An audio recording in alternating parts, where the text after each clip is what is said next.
পবিত্র রমজান মাসের শেষ জুমা আজ, আর এই পবিত্র রমজান মাসের শেষ জুমাকে মূলত জুমাতুল বিদা বলা হয় এবং এই জুমাতুল বিদাকে কেন্দ্র করে কিন্তু বাইতুল মোকাররম মসজিদ, যে জাতীয় মসজিদটি রয়েছে, সেই মসজিদে কিন্তু মুসল্লিদের যেই ঢল, সেই ঢল কিন্তু নেমেছে। এবং দেখতে পাচ্ছেন যে আসলে নামাজ যেহেতু 1:30টায় শুরু হওয়ার কথা, এখনই কিন্তু আসলে দূর দূরান্ত থেকে যে মুসল্লিরা তারা কিন্তু বাইতুল মোকাররম মসজিদে আসছেন। তবে তুলনামূলক অন্যান্য দিনে আসলে আমরা যেরকমটি ভিড় দেখতে পাই, সেরকম ভিড়টি আসলে আমরা খুব একটা দেখতে পাচ্ছি না, কারণ ইতিমধ্যেই কিন্তু আসলে রমজানের যে ছুটি এবং পবিত্র ঈদুল ফিতর উপলক্ষে আসলে নারীর টানে দেশে ফিরেছেন কিন্তু রাজধানীবাসী, যার কারণে আসলে বাইতুল মোকাররমে তেমন একটি ভিড় আমরা দেখতে পাচ্ছি না। তবে নামাজের যেহেতু সময় আরও রয়েছে, সেহেতু নামাজ শুরু হওয়ার পূর্ব মুহূর্তে হয়তোবা যেই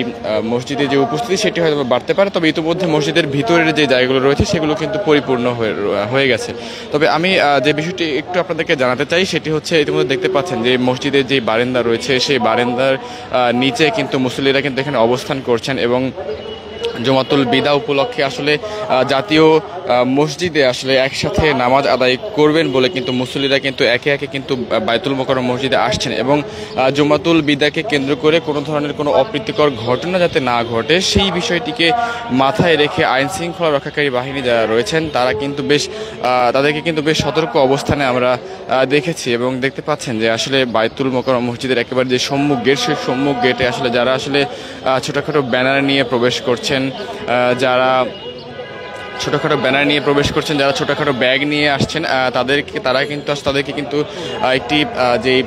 ছোটোখাটো কিন্তু চেকিংয়ের মধ্য দিয়ে কিন্তু ভেতরে প্রবেশ করানো হচ্ছে। এবং দেখতে পাচ্ছেন যে যারা আসলে ছোটোখাটো ব্যাগ নিয়ে প্রবেশ করছেন তাদেরকে মূলত একটি চেকিংয়ের মধ্য দিয়ে কিন্তু তাদেরকে কিন্তু ভেতরে প্রবেশ করতে হচ্ছে। এবং গত কয়েকদিন আগে আসলে কিন্তু এই বাইতুল মোকাররম মসজিদের যে উত্তর গেট, সেই উত্তর গেট দিয়ে কিন্তু আসলে এই উত্তর গেট থেকে কিন্তু একটি হিজবুত তাহরীরের একটি মিছিল কিন্তু শুরু হয়েছিল এবং তারপর থেকে কিন্তু আইনশৃঙ্খলা রক্ষাকারী বাহিনী কিন্তু বেশ সতর্ক অবস্থানে রয়েছে। এবং যেমনটি আমরা দেখেছিলাম যে ওই দিন কিন্তু মোটামুটি যেই হিজবুত তাহরীর যে মিছিলটি ছিল, সেই মিছিলটিকে কিন্তু মোটামুটি যেই আইনশৃঙ্খলা রক্ষাকারী বাহিনী খুব একটা কিন্তু কন্ট্রোলে নিতে পারেনি। তবে পরবর্তীতে আসলে যখন ফোর্স বাড়ানো হয়েছিল তখন কিন্তু তারা বিষয়টি বেশ ভালোভাবে নিয়ন্ত্রণ করেছিল। তবে আজকে যে বিষয়টি সেটি হচ্ছে, আজকে কিন্তু পবিত্র রমজান মাসের শেষ জুমা এবং পবিত্র রমজান মাসের শেষ জুমায় আসলে কোনো ধরনের কোনো যেন অপ্রীতিকর ঘটনা না ঘটে সেই বিষয়টিকে মাথায় রেখে কিন্তু আইনশৃঙ্খলা রক্ষাকারী বাহিনী, বিশেষ করে বাংলাদেশ পুলিশ এবং এপিএন সদস্য যারা রয়েছেন তারা কিন্তু বেশ কঠোর হাতে কিন্তু বেশ কঠোরভাবে কিন্তু বিষয়টি নিয়ন্ত্রণ করছেন এবং ছোটোখাটো ব্যাগ নিয়ে আসলে যারা ভেতরে প্রবেশ করার চেষ্টা করছেন তাদেরকে কিন্তু একটি চেকিংয়ের মধ্য দিয়ে কিন্তু ভেতরে প্রবেশ করতে হচ্ছে। এবং আজকে মূলত গতকাল রাত থেকে কিন্তু আইনশৃঙ্খলা রক্ষাকারী বাহিনী এই বাইতুল মোকাররমকে ঘিরে বেশ একটি নিরাপত্তা চাদর তৈরি করেছিল। বিশেষ করে যেহেতু গতকাল রাতে ছিল শবে কদর এবং শবে কদরের রাতে কিন্তু আমরা বাইতুল মোকাররম এলাকায় কিন্তু বাংলাদেশ পুলিশ সদস্যদেরকে কিন্তু আমরা দেখেছিলাম এবং আজকেও কিন্তু ঠিক তেমনি জুম্মার নামাজকে কেন্দ্র করে এই আইনশৃঙ্খলা রক্ষাকারী বাহিনীর এই অবস্থানটি আমরা দেখতে পাচ্ছি। এবং ইতিমধ্যে দেখতে পাচ্ছেন যে মসজিদের যেই